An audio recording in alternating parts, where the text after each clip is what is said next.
Welcome to our channel. आज इथे मी नाश्त्यासाठी मस्त गरमागरम असे भोपळ्याचे पराठे बनवलेले आहेत। तर इथे हा बघा 1 किलोचा भोपळा होता जवळजवळ। त्याचे साल काढून स्वच्छ धुवून इथे मी हा किस चांगला कपड्यामध्ये पिळून यातलं पाणी काढून घेतलेलं आहे।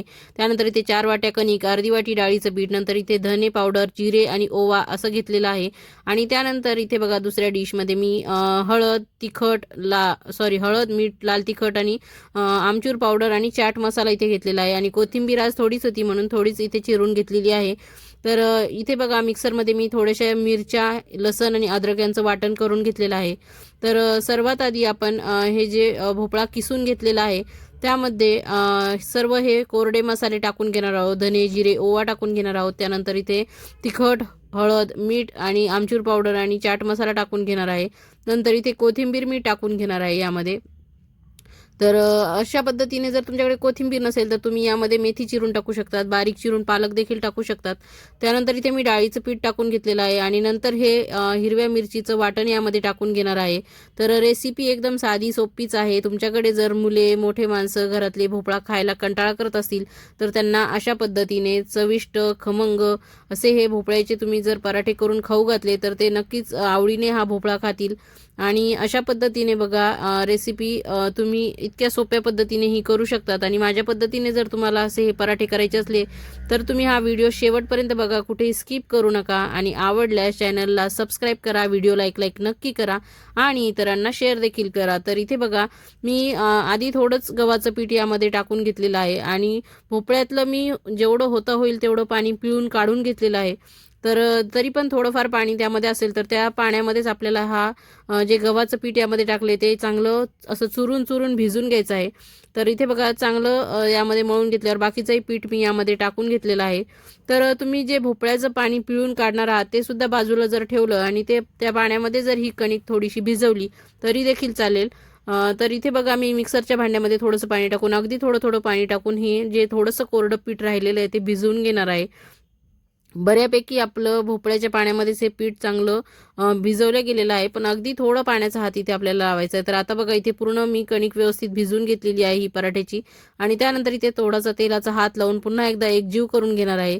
अगदी खूप वेळ जास्त हिला मुरत ठेवायची नाही आहे, कारण भोपळ्यामध्ये भरपूर साऱ्या प्रमाणात पाणी असतं आणि त्या पाण्यामुळे ही कणिक सैलसर होत जाते। तर अगदी 2 मिनिटासाठी आपण ही ठेवणार आहे। तर तोपर्यंत इथे आपण बुंदी रायता बनवून घेणार आहोत।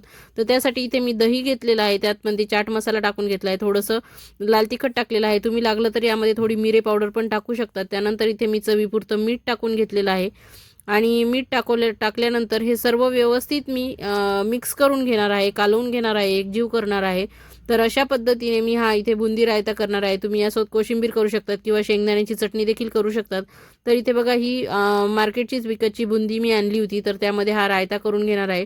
तर रायता मी इथे घट्टच ठेवणार आहे। तुम्हाला जर थोडासा पातळ पाहिजे असेल तर तुम्ही थोडंसं पाणी ॲड करून घेऊ शकतात यामध्ये।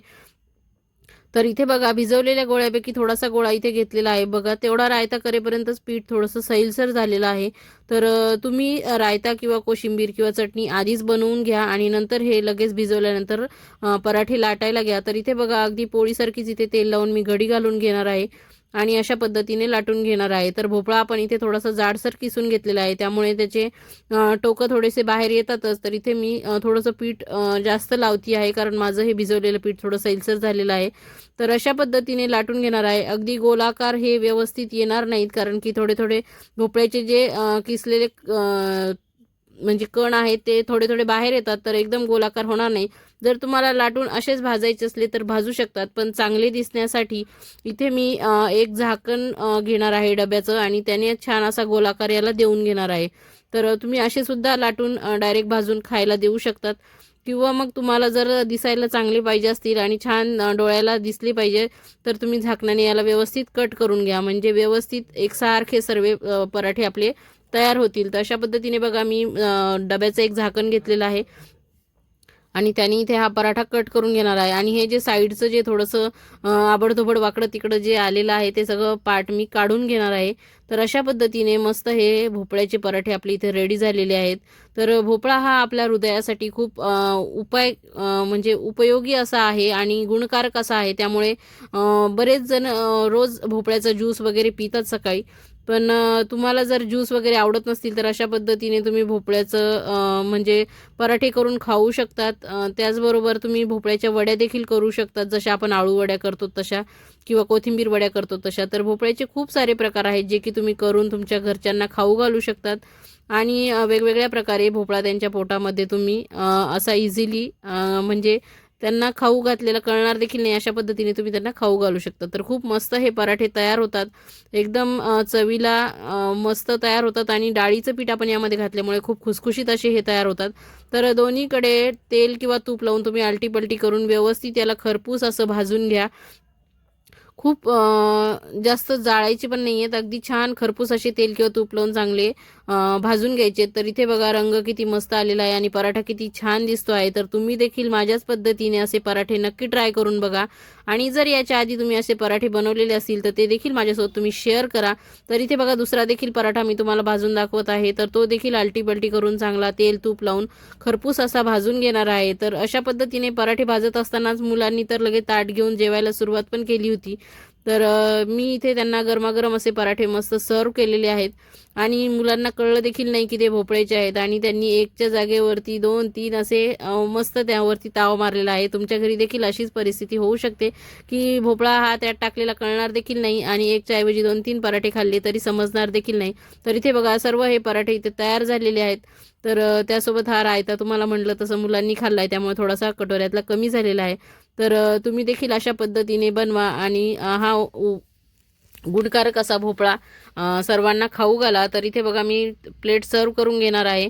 तर अशा पद्धतीने इथे रायता वाढून घेतलेला आहे आणि इथे मस्त गरमागरम हे जे पराठे मी केलेले आहेत ते देखील सर्व करून घेणार आहे.